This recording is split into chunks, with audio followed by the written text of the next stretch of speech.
When we are moving or working our hospital, during the war time, all our makeshift hospital, we inform to Health Ministry over the phone and written the letter, as well as we inform to ICRC also.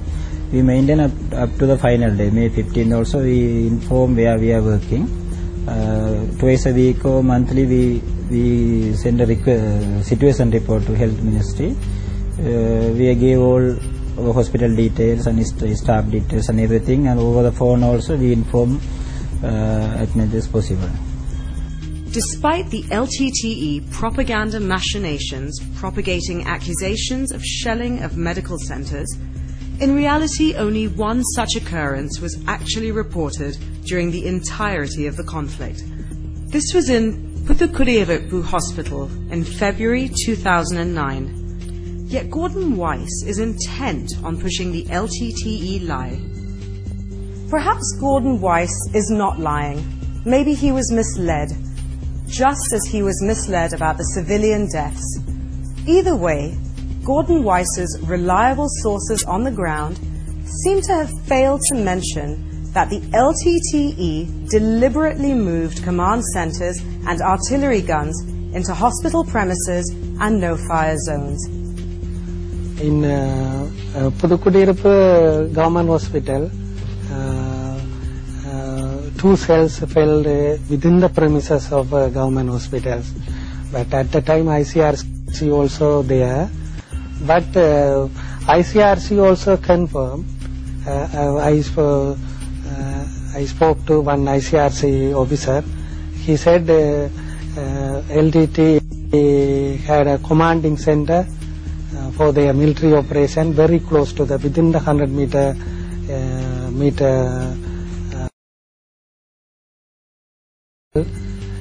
and they mounted a gun, anti-aircraft gun, very close to the government hospital, and they used another vehicle which had a big gun, and they parked the vehicle near the junction, very close to the government hospital, and on and off moved the vehicle to fire against the military. So they used the which was closest to the government hospital for their military activity. Channel 4 correctly talks of the obligations of the state, not just to provide medicine, but also food, water and other essentials. Military forces have an absolute obligation to ensure that the civilian population is not starved. In other words, they should have access to food, they should have access to drink, they should have access to medicine. Amnesty International is absolutely spot on. Actually, I know I met additional government agent Mr. Parthiva, who was there at the time until May 15. He came with doctors also. I met him and I asked the data. So government sent several tons of rice and parapu and dal and other flour, wheat flour to through the ICRC ship and another big ship. But the LTT has a section called Tamil Eelam Administrative Service. So that section has taken over major portion of the food. 8 times the government sent the medicine to that area, but few items were shortage, but reasonably we received the medicine and we treated up to the end to the publics, civilians as well as admitted cadres. For medical drugs and medical items, we was request to Health Secretary over the phone and by the written letter. They sent 8 times the medical items and other drugs by the ICRC. May 8 also we received a lot of medical items. That is enough for this those time. 2009 ஆண்டுக்குரிய மருந்துகள்ல கணிசமான மருந்துகளை நாங்கள் முன்கூட்டி 2008 எடுத்து விட்டோம். அடுத்த ஆண்டுக்குரிய முதல் காலாண்டுக்குரிய மருந்துல கூடிய மருந்துகளை எங்களுக்கு தந்திருந்தார்கள் டிசாஸ்டர் வெறுமன்றது. என்னுடைய வைத்தியசாலையில் நாங்கள் எந்த ஒரு மருந்தையோ எந்த ஒரு பொருட்களையோ விடாமல் இறுதி வரை ராணுவ வீரர்கள் வைத்தியசாலைக்கு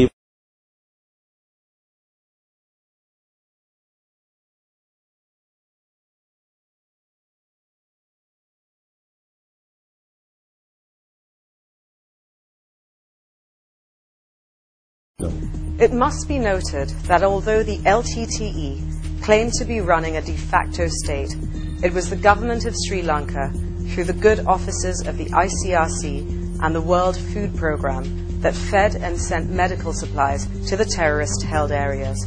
A consultative committee on humanitarian assistance was set up in September 2006 to provide assistance to the conflict-affected population on lines suggested by the co-chairs of the peace process, Japan, USA, Norway and the European Union.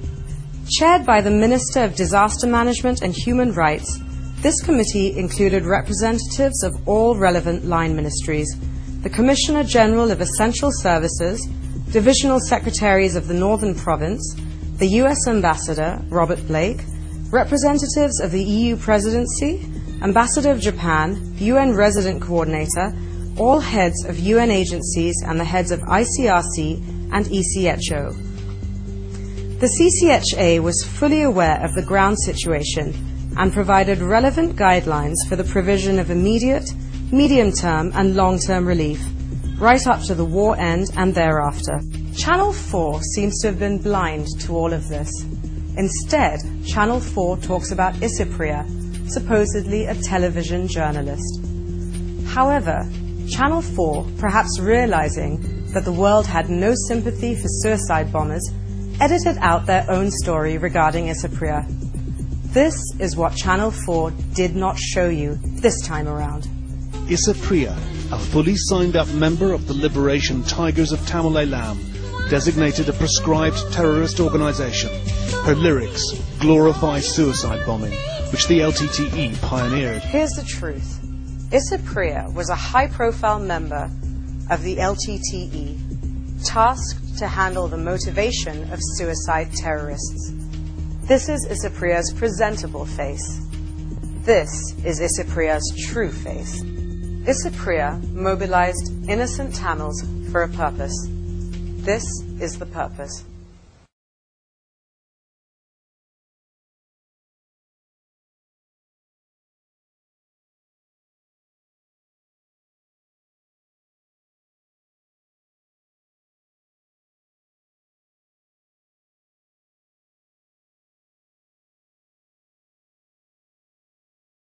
Most countries fighting terrorism adopt a standard military procedure of searching for hidden weapons, suicide jackets, and documents.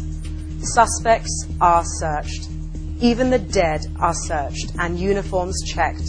In fact, it was after the disrobing of a dead bin Laden that US forces found information attached to his garments. In fact, no armed forces taking on terrorists today in any part of the world would do otherwise.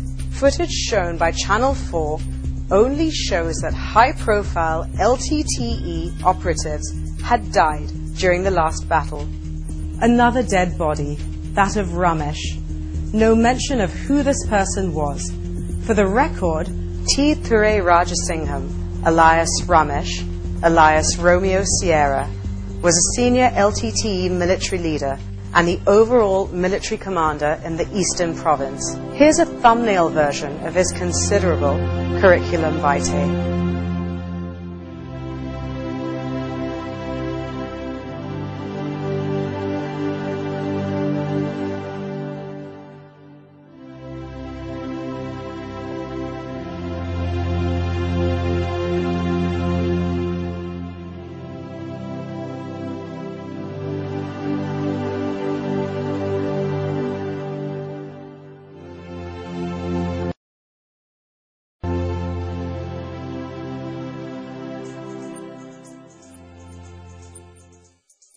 Just as Channel 4 ignored this terrorist's ruthlessness, Channel 4 underplayed the brutality of the LTTE. There's no mention of the LTTE shooting those who tried to escape. It was not a war without witnesses. The doctors saw. January 2009, people and ourselves, most of the doctors were frustrated. And we are frustrated what was happening there. And myself, I asked a lot of LTT second rank leaders, especially Politavan like that, to release the people, because LTT held the people forcefully. People want to move out from the LTT held areas to the government controlled areas, but they refused. He said they wanted to keep the people. They tried to exploit that condition to bring the international attention to Sri Lanka, and sometimes they might have hoped for international interference. So they forcefully held the people, and when sometimes people want to cross the from the LTT controlled area to government controlled area, when they try to cross that, actually people has taken the risk to cross that lagoon to escape from the LTT held area. These people started to fire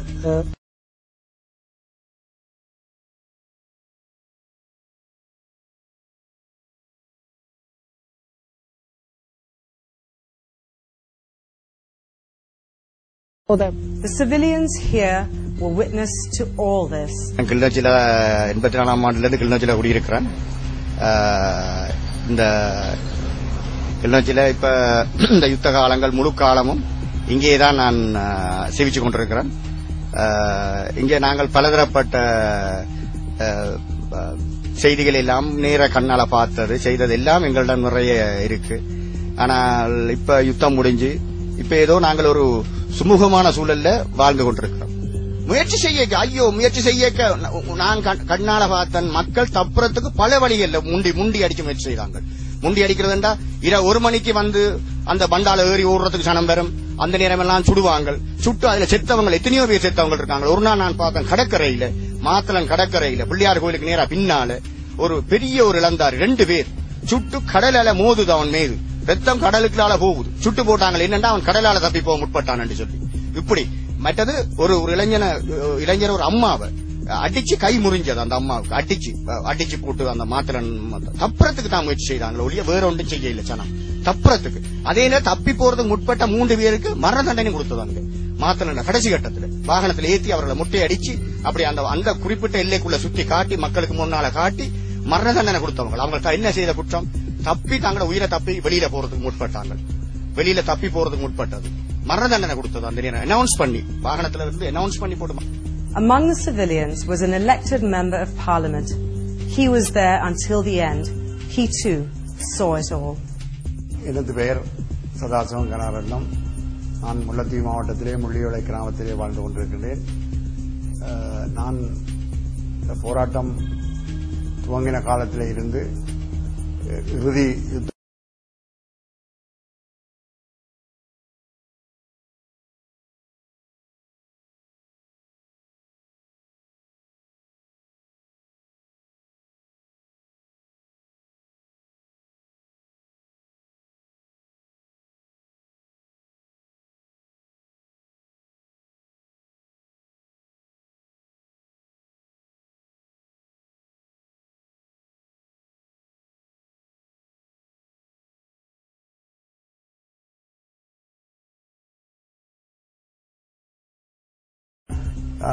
போராட்டத்திற்கு ஆக்கள் செய்வதற்காக அங்கே இருக்கின்ற சின்னஞ்சிறு வாலிபர்களை கூட அவர்கள் விடவில்லை. அந்த வாலிபர்களை கட்டாயப்படுத்தி பிடித்தார்கள். கட்டாயப்படுத்தி அந்த வாலிபர்களை போராட்டத்தில் ஒரு கிழமை பயிற்சி கொடுத்துட்டு விட்டார்கள். அந்த போராட்டத்தை விட்டபோது உண்மையிலே எங்களுடைய மாவட்டத்தில் இருக்கின்ற படித்துக் கொண்டிருக்கின்ற பட்டதாரிகள் கூட எத்தனையோ பேர் இறந்திருக்கின்றார்கள். அவர்களை கட்டாயப்படுத்தி தான் அந்த போராட்டத்துக்கு இணைத்தார்கள். உண்மையிலே அந்த பெற்றோர்கள் எல்லாம் வாய்விட்டு கதறி அழாட இழுத்துச் சென்றார்கள். அதெல்லாம் என் கண்ணாலே பார்க்கக்கூடியதாக இருந்தது. அதேபோன்று நாங்கள் வார வழியிலே மக்களை வரவிடாத தடுத்தார்கள். உண்மையிலே மக்கள் அங்கேருந்து விலத்தி வந்து கடைசி நேரத்திலே வெளியில வருவதற்காக வந்தார்கள். வந்த நேரத்திலே அங்கே எம்மை வரவிடாது மறைத்து அவர்கள் தடுத்தார்கள். சில பேரை சுட்ட